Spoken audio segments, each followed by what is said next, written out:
Article 14లో 16లో ఎప్పుడో పోయినాయి.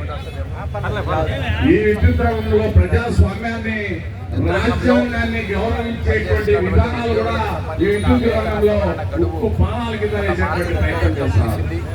నిన్న ఆపరేటర్లు కానీ రెగ్యులర్ ఉద్యోగులు కానీ ఎవరికి కానీ లీవ్ ఇయ్యొద్దని చెప్పి ఆయన ఆర్డర్ ఇవ్వడం రాష్ట్రంలో 5 విద్యుత్ కార్మికులు శాంతియుతంగా ప్రజాస్వామ్యబద్ధంగా తమ నిరసనను సాల్వ్ చేయనప్పుడు తెలుపుకోవాల్సినటువంటి హక్కు ఉందా లేదా ప్రజాస్వామ్యంలో?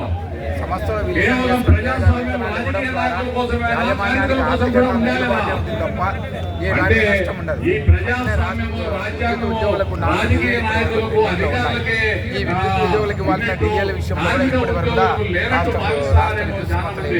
స్పందించడం లేదు.